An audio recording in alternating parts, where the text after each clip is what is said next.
अपने को ना थोड़ी चौड़ की आदत है ना बचपन से, थोड़ा फैलान के रहने की आदत थी। तो एक कहानी की शुरुआत करता हूँ मैं सुनाता हूँ, मैं शुरू करता हूँ। दो तरह के राइटर्स होते हैं, जो बहुत अच्छे राइटर्स होते हैं वो दूसरों की ज़िंदगी का सच लिख पाते हैं, और जो ठीक ठाक राइटर होते हैं वो अपनी ज़िंदगी का सच लिख पाते हैं। मैं अपने दोस्त की एक कहानी सुनाता हूँ आपको। कहानी की शुरुआत होती है 2009 से।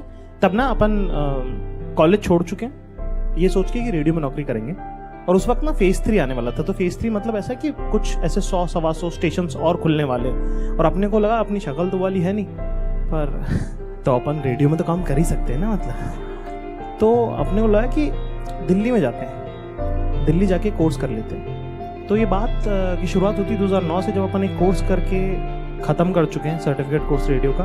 उसके बाद एक 3 महीने की बहुत ही गुलामी वाली इंटर्नशिप।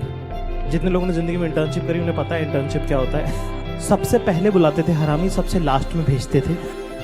वहाँ से एक नौकरी का वादा मिला, और क्योंकि घर वालों से लड़के गए थे कि नहीं बजानी है सितार और नहीं करनी पढ़ाई, हम ढूंढ लेंगे हमारी नौकरी, और घर वापस गए तो नौकरी लेके गए। तो मतलब ऐसा स्वैजर। फिर एक दिन फ़ोन किया, फ़ोन नहीं उठाया उन्होंने कहा कि महीने भर बाद लेटर आ रहा है।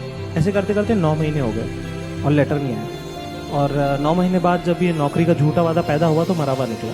तो एक दिन ना ऐसी मन में ख्याल आया कि यार बेरोजगार रहना है ना, तो कम से कम बड़े शहर का तो रहे। अगर गली के कुत्ते ही हैं तो फिर हाईवे पे चले जाते हैं ना हम, मतलब। और वो भी उसमें उम्मीद है कि बड़े शहर में बेरोजगार रहेंगे तो शायद किसी छोटे शहर में नौकरी लग जाए।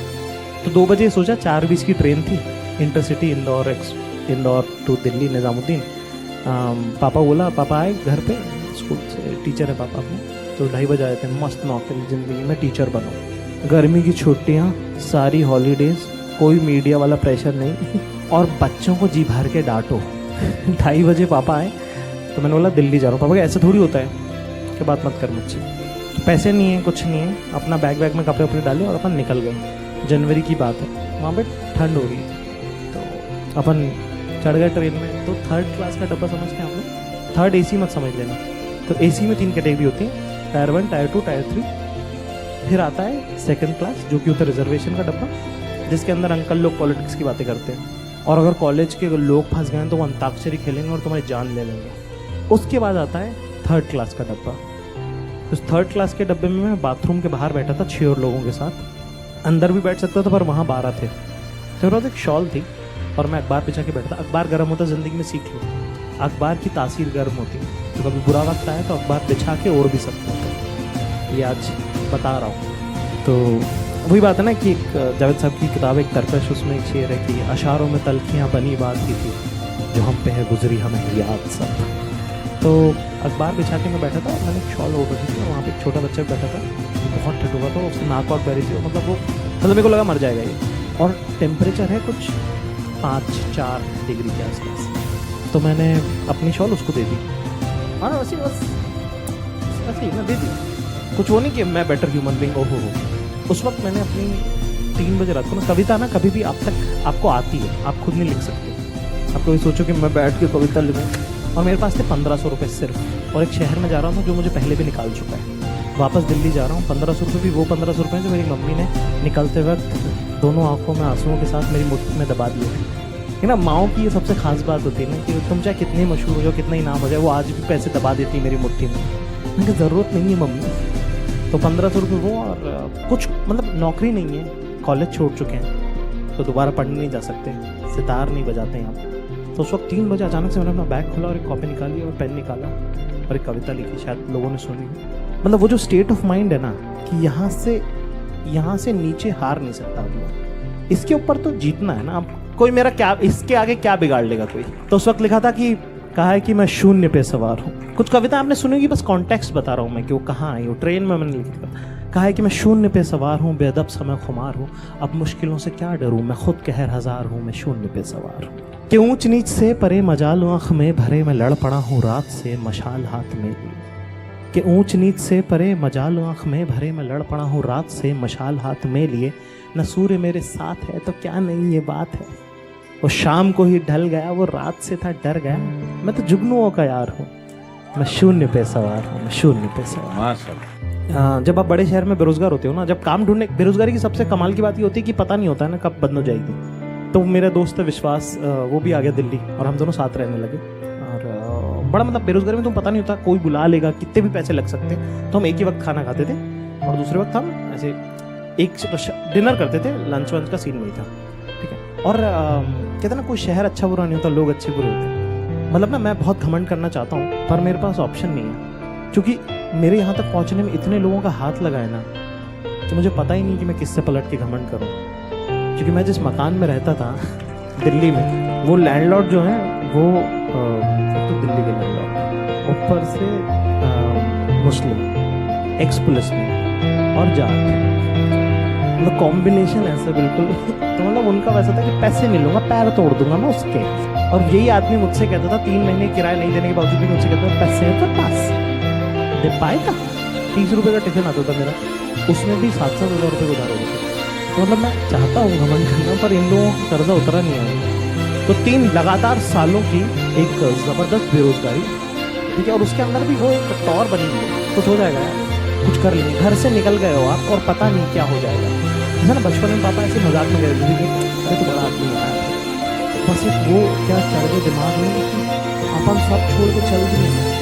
और क्या है, एक बिलीव ही था ना अंदर, पता नहीं क्या पर कुछ हो जाए, कुछ तो कर लूँगा। एक दिन विश्वास बोला दोस्त का नाम लिया, जो हमारी क्लास में तो थी, जो हम लोग बहुत मदद देते थे, उसकी नौकरी लग गई और उसका एक प्रमोशन भी हो गया। तो हम अब बेरोजगार नहीं, तो उसने बोला यार अपन ने शुरू किया था तो वहाँ तक नहीं, मतलब वन ऑफ दोस्त ना वो मायूसी के दिन होते हैं। तो उस वक्त ऐसे शेर कि अपने आप के भी पीछे खड़ा हूँ, अपने आप के भी पीछे खड़ा हूँ, जिंदगी कितना धीरे, कि अपने आप के भी पीछे खड़ा हूँ, जिंदगी कितना धीरे, और मुझे जगाने जो और भी हसीन हो गया, मुझे जगाने जो और भी हसीन हो के आते थे, उन ख्वाबों को सच समझकर और ऐसा होता है ना कि कुछ होगा नहीं होगा ना। दिवाली बहुत पसंद है मुझे, दिवाली मेरा पसंदीदा त्यौहार है। और दिवाली की सबसे खास बात यह ना कि अब हिंदू मुसलमान में दिवाली है यार, अपने को सब त्यौहार बहुत पसंद। तो अक्सर ना दिवाली पे घर चले जाते थे हम। तो एक बार क्योंकि छुट्टियाँ पड़ती हैं, तो एक बार ऐसा हुआ कि मैं अकेला था दिवाली पे दिल्ली में बेरोजगारी के साथ। तुम क्या वापस आके मैं आराम से स्कूल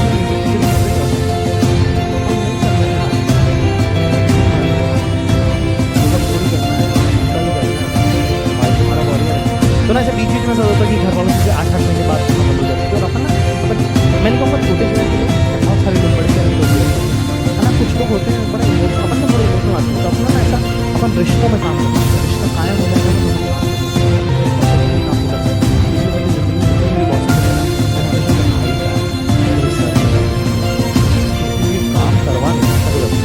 प्यार में कर देंगे, जान ले लो प्यार में, भाई से भाई कह के जान मांग लो, दे देंगे।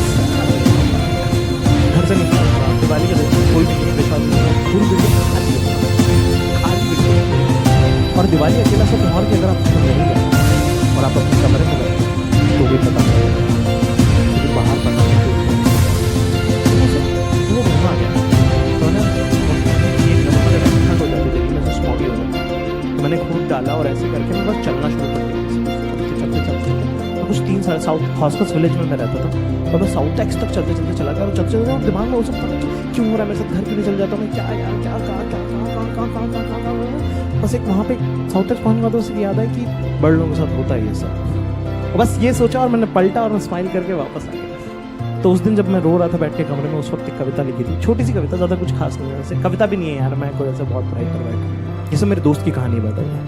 तो उसकी कविता थी कि बस का इंतज़ार करते हुए मेट्रो में खड़े खड़े, बस का इंतज़ार करते हुए मेट्रो में खड़े खड़े, रिक्शा में बैठे हुए गहरे शून्य में क्या देखते रहते हो, गुम सा चेहरा लिए क्या सोचते रहते हो, क्या खोया क्या पाया का हिसाब नहीं लगा पाए ना इस बार भी, घर नहीं जा पाए ना इस बार भी।